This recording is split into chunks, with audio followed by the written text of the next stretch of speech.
We'll go live in T-minus 5 seconds. Ain't it though? Let's see some more people joining. We've got a couple on Insta.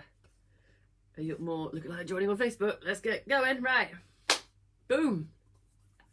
Coach Helen for YouFit Studio. Talking about now commenting on somebody else's body. Now, I think, and I'll hold myself up for this one, prior to being a coach and prior to losing weight, I am absolutely aware that I've been A1 guilty of this practice as someone not losing weight or getting to grips with losing the weight myself. I am A1 absolutely guilty of the thing I'm about to discuss today, until I was on the receiving end of it myself, and then ain't come one of those. And so now, actually, from a coach position though, it's great because I know that every single one of my clients will, if not have already, gone through this process of having somebody else comment on their body in a derogatory manner to their very face, and no less. Okay? Now, you might say, surely that doesn't happen. Well, 100% of the time, it does. 100%. I can't even say it's 90% or 80%. 100% of the time, this darn right happens. Okay? And I'll set you a timeline. Someone's been, let's say, she'll give him a name. We'll give him a name. Client Joe, could be a boy or a girl, right? So Joe's been trying to lose weight for absolutely ages, unsuccessfully. Friends and family have seen Joe go through a hell of a lot of stuff, right? And when I say stuff, I mean like, oh, we've done the biggies, like weight loss, chatty programs. You know which ones I mean? When you count your sins, or you're watching your weight in a group of people, for example. And Joe's really struggled. Joe's not really gone with any of it. Joe might have gone for like some smoothie diets, or what was that? The lemon water and air diet, or just basically done everything under the sun, and it's never worked. So Joe comes to YouFit. Ding! If it's on Instagram, I'm pointing to YouFit sign, like there. If I'm on Facebook, I'm just pointing at the ceiling. However, Joe comes to YouFit. Just imagine there's a sign there. Joe comes to YouFit and finds a different way of looking at being healthier, with food habits, choices, behaviours, mindset, etc. And the byproduct of that just happens to be that Joe loses weight for the first time, successfully, sustainably. More on that on another live, sustainably. So Joe loses weight sustainably over a consistent period of time now. That might be a piece of string, so let's just pretend 9-10 months, right? So all his Joe's friends and family are super supportive. They're like, wow, Joe, you know what? Mate, you struggled for years with this. You've really got a handle on it. I'm really proud of you. You really look good. You really look healthy. Yay, well done. And then Joe continues. Joe continues to lose weight. Now, Joe continues to lose weight because Joe knows that actually Joe's not happy that it's the end of their journey. Joe is not happy that it's the end, wants to keep going, knows that underneath clothing, right, that there's parts they're still not comfortable with from a physical sense, or from a sense of when they look in the mirror when they're alone. They're not happy with it. They know they want to go further. Now, further, okay, comment a figure on it, or a dress size, or a trouser size on it, or a body fat percentage. I'm not really going to do that. What I'm going to say is that further is whatever it means to that person. Now, let's say that Joe continues to lose maybe another 6 to 7 pounds, or half another stone on where they were when the friends start to comment. Now the friends start to think, well, maybe Joe needs to stop, right? But maybe they start to say things like, you know what, Joe, you know what, I've told you, you've done really well, and now it's time to stop. Now you should stop working out so much. When you eat some food, Joe, you're obviously not eating food. I'm just playing it from this side of the fence, by the way. I'm telling the story before I get into it. Come on, Joe. Just have one cake, Joe. Look, you're starting to look ill. My favourite line. You're starting to look ill, Joe. I'm going to be honest. Your face looks gaunt. You look like you've lost. Look at you. Your clothes are hanging off you. I'm playing this game right now. If none of us are really, I put my hand up at the beginning. I have been that person, right, before understanding it all. I'm being honest. Put my hand up. I did this. You know, you need to stop now. Enough's enough. You know, you look healthy, you look good. You're taking it too far. Other ones are taking it too. Favourites. You're looking ill. Taking it too far. And then the humdinger. This one's a golden one, and this does come out a lot, actually. Funnily enough, and I don't know why. I honest to God don't. I've not even got any fingers. Cause Joe, you're talking about you fit like it's a cult. The cult of being healthy. Yeah, it's we just make you do it. That's what you're paying us for. However, top three. You look ill. You're looking. Oh, it's either version of skinny, scrawny. It's version of ill, and you need to stop because you sound like you're obsessed / in a cult / taking it too far. Okay, so that's part of it. But the main part that Joe's hurt by friends and family is commenting on Joe's body, because Joe's really proud of the progress and really happy with what Joe's obtained, right, through hard work, through really, really hard work over 9 months, probably 10 months by now, 11 months, maybe even up to a year, right? Joe's on it. Joe knows what Joe wants, right? Friends and family are like, you have gone too far. You, sir / madam, because we've not decided what gender, because I'll let you all picture, right? Joe, you need to stop because you look sick. Oh, you will, Joe. Oh, I love that one. That's not, I don't love that one. I had it. When did I get that one? Oh, Wednesday last week. Get this. Joe found out their spouse got talked to about it. We're just both playing sitting still, Joe. What's happening? You're not letting Joe eat at home? Look how old Joe looks, right? But all this comes on to Joe feeling pretty damn upset about themselves, right? Or not feeling great about the work they've done. Feeling, how can I put it, the words I get from clients and I've experienced, ashamed. Like, you start to believe people are like, do I look ill? Have I gone too far? Is this obsessive? Am I being obsessed because I'm working out 3 times? I'm working out regularly still and still just looking after. See, am I being unhealthy here? Am I doing something wrong? That's always a question. I don't know if I'm doing something wrong. What do I do? And what's interesting about this, this is a stage. I will call it a stage of someone's journey because, like I said, 100% drama. 100% of the time. Don't know why I'm doing that, but it is dramatic. 100% of the time this happens with clients. 100%. There's not one client who's successfully lost weight that hasn't hit this stage. Now, why does it happen? This is my belief. Okay, this is my belief. This is my experience, and this is probably part of maybe my own personal opinion. Some people might agree with it, some people might not, right? Okay, so why do I think it happens? I think there's an interesting point where it turns from, because it does turn from compliments into criticism, right? It goes from one C to another C. The compliments are a fantastic stage of a client's journey. They are awesome. Like, you feel it, you get comments on your photos, you have people like, oh my God, you look amazing, you look so good, what's the secret? Blah, oh my God, blah, blah, compliment. Like, confidence boosts, another C word, confidence comes up, keeps going. And then the criticism starts, right? So one compliment turns into criticism, and sometimes from the same people, right? So why does that happen? My opinion, okay. Now, firstly, I think there's a point at which people start to unconsciously or subconsciously have a belief system, because I've talked about unconscious beliefs on another seminar before. Somebody has unconscious belief system, and when they see somebody continue to lose weight and continue to be consistent for what seems to be a very long amount of time, it seems to challenge their belief system that it's possible to start with. I do think that. I do genuinely think that. Especially if you're someone like Joe. Joe, who's tried things before over a long period of time, and people have seen Joe not succeed in different approaches and keep coming to new things, right? So I think something in the belief system gets challenged. Firstly, that somebody can actually succeed, and not only succeed, complete carry on succeeding and being healthier. I also do think, in terms of the physical appearance, I think a lot of people have a conception or a visualization of someone.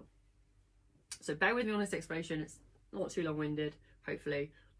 If you haven't seen someone, and you've all done this, I'm sure, over this year, right? When you haven't seen someone for a long period of time, there's a visualization in your head of what they look like. And when someone comes out in front of you, they're like, looking different, you look, wow. Now this happens all the time with people who lose weight and lose weight consistently and over a long time. If someone doesn't see them for a long time, they go, whoa, wow, you've lost weight, blah, blah, blah. Now the thing is, they seem to keep a visual of that person, that their person's face, generally speaking. I get that a lot. Face look gaunt. I always get that from clients, I've been told. Said my face looks drawn or ill, my eyes are sunken. And it's nice. It's more to do with the fact the cheekbones are coming out, not the eyes are disappearing anyway. Funnily enough, anyway, side comment. However, I think people generally have a visualization of how someone looks in the face, and when that also gets challenged and someone looks different and continues to look different, they then also continues to challenge their visualization of somebody. So you get more, whoa, no, it's really changing my vision of you in your head now. There must be something wrong. There's nothing wrong with the person's actions because they're continuing to lose weight. They might have never seen, this is another point. People make these comments may never seen Joe lose weight to this point before, even know what Joe looks like or is physically looks like at a healthier body fat percentage or a healthier weight, because they've never seen Joe there, because Joe's never succeeded. So what does that create? Well, you're not meant to look like that, so there must be something wrong. And there's not. Now, the point about that is that I've got I've got quite a few points about that. So that's why I think it happens first and second-ish reason. Okay. Another reason I think it happens, and you've probably heard Sam and I talk about this a lot, is now a question if you're one of my clients and you've had this experience already, you know that one of the questions I will ask you while you're having this experience is, talk to me about the person who made the comments to you. Tell me more about them. What's their history with health? What have they tried? Where are they in their health journey? Now, sometimes I'm off the mark. Not always the time though. There is sometimes I'm on the money. And generally speaking, you find a pattern from people who made the comments. And that's often, if someone loses weight, again, like Joe, successfully, healthily, over a period of time, it's really a reflection back on the person making the comments that they've not succeeded in something they've looked to do for as well. So what comes out of their mouth is not deliberate. I'll make this point. I don't think it's generally, in my belief system, think that somebody generally says, I'm going to make this person feel like shit right now and tell them they look ill and they need to stop doing what they're doing. I think it's just almost involuntary to say, blah, blah, blah, blah. But actually it's a reflection deep down of their own slight insecurities not being successful. And that when you actually get into the people making the comments is really, really common. And you'll find this in any walk of life. This isn't just about health and losing weight, by the way. You know, this is what this topic is about. You'll find it in somebody who leaves a job, or like starts over again in another place, and someone's like, oh my God, it's so risky. What about your mortgage? Can you afford it? Blah, blah, blah. No, that's just reflecting back their own insecurities about money, etc. But losing weight and looking different is no different of an insecurity from someone if they come out going, oh my God, what's wrong with you? Okay, you've lost so much weight. Have you managed it? Blah, blah, blah, blah. All of that. And Kate's also makes a comment, you also have a vision of yourself. Yes, this is true, Kate. And you do have a vision of yourself, and that's why it can be so painful, emotionally speaking, when somebody challenges that with you as well. So do you know what, Kate? You've lost all that weight. You look really ill. Hang about. My blood pressure is reduced. I can get up and down the stairs. Okay, I can probably do a little bit more than that, in fact. And I'm probably the healthiest I've ever been. That's always a great response, by the way. If people can muster a response like that. It often doesn't happen in a moment because, like I say, you have a vision of yourself and somebody is messing with that vision, right? They're messing with the hard work you've done as well. And that's what often stings with a lot of clients. They've done a lot of hard work for this. And then somebody goes, do you know what? You don't look good. It's like, what? And that's the result. It's that play on the feelings. Now, there's another point I'll make about this. And this is what I said to my client last week who raised this to me. I said to her, what did I say to her? I don't know, I've forgotten now. Oh, God, I've just forgotten. Oh, that's annoying. Oh, it was right there in front of my head.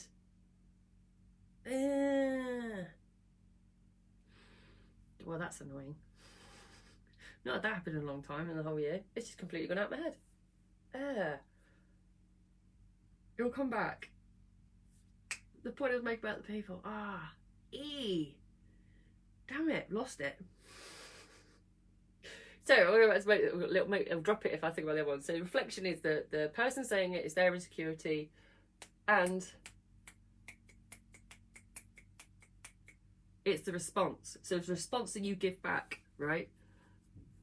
Or Kate saying, "Funny no one's ever said that to me. I don't ever look good ever." That is not true, Kate. You've not got to that stage yet. You'll get there. Your chapter is still to come on that one, I think, to be honest with you. That is still a coming.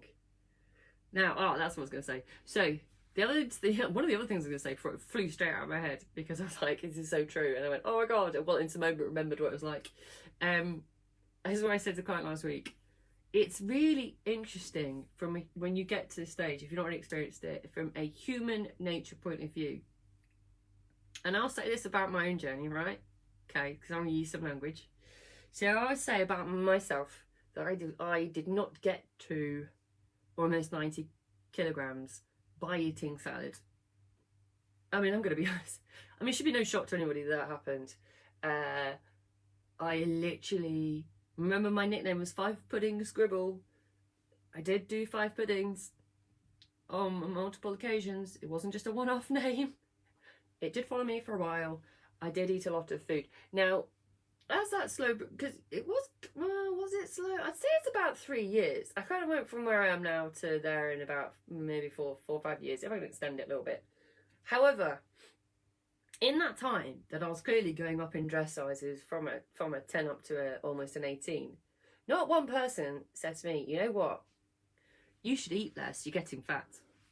You're going to get a risk of diabetes, high blood pressure, you're really making yourself look ill.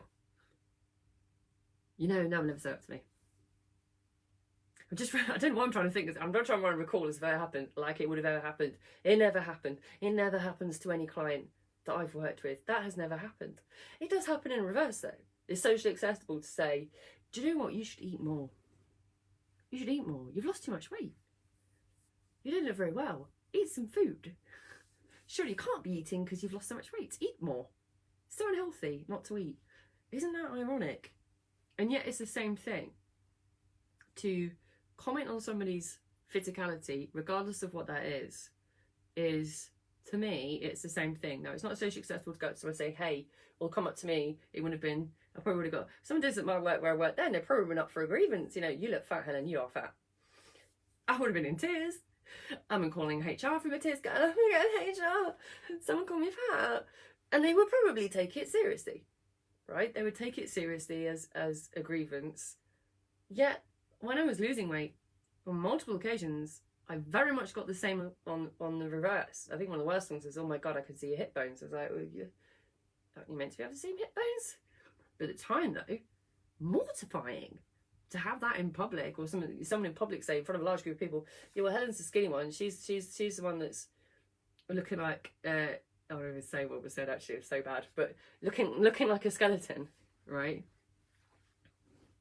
That is acceptable socially, even though, whichever way you look at it, to comment on someone's body or physicality or change in shape and criticise it, that's the difference, right? Compliments and criticism are two different things. To comment on someone's body in a complimentary way, a supportive way, is something different to criticising because it's outside of your belief system of how somebody is meant to look, or the blueprint of how somebody is meant to look. Like, there's no right or wrong answer to it. The main point of this live is really to, and I would say that, and every client has sat through this with me with one-to-one, we've had to go through what a response may look like and sound like and visualise it. Now, again, commonly, it is one of those situations, it's about 3 days later you think of the best comeback you could have ever thought for that person, right? Not in a mean way, just like a smart ass kind of way, but it's way too late. I remember one particular case, I was kind of waiting. I almost positioned myself near the coffee machine for this person to go on, say it again. I'm ready for you this time. Of course I never did. I just get someone else come up with a different comment and I'd be like, back to the drawing board, because my response for the first one would have matched, right?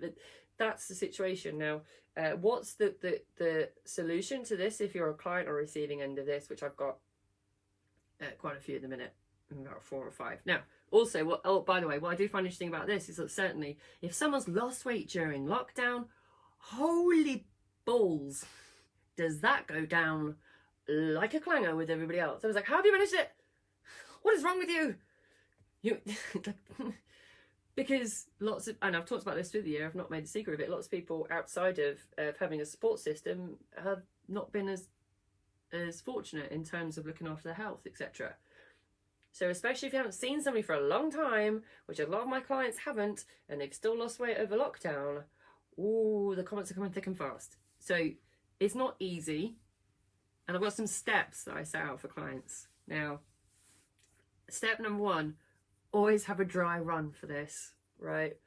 Now, I talked about this with another client last week. Yes, it was last week. Guys, another one.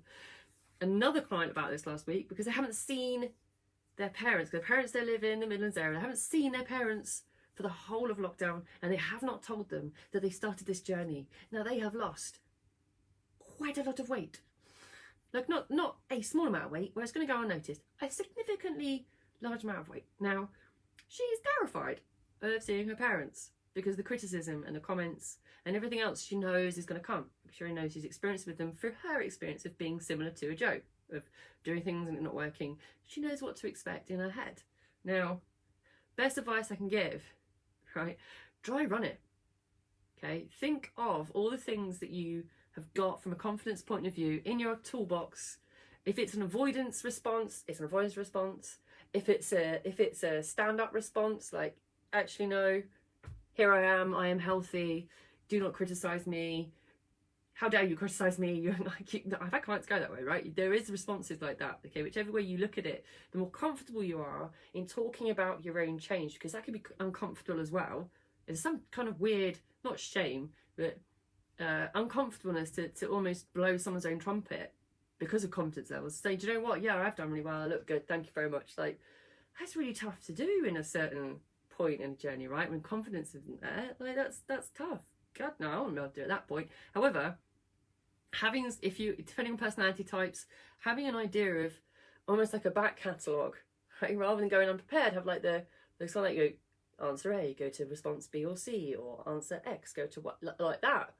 And dry run it on somebody less close to you, less likely to cause any emotional response from you, and less likely to be someone you really care about, in absolute honesty. That's me being honest. So most people will say colleagues, like a colleague that you maybe aren't too close with but forced to work with, possibly, right? Or somebody on your outside circle who you can control that environment. You change your clothing, wear something where you can clearly see it, dry run it, so you know how it's going to feel, and also practice how you're going to respond. Because in the moment, if you go in all guns blazing, like, I've lost 2 stone, wait for people's heads to explode to start with. But also the amount of attention that brings is when you don't know how to deal with it, or what to say, or how the most likely to respond. The amazing thing about humans, not the amazing thing, one of the amazing things is that we're all creatures of habit. That means that I can talk about these things in people's behaviours and their mindset and how they respond to certain things, because it's all patented behaviour.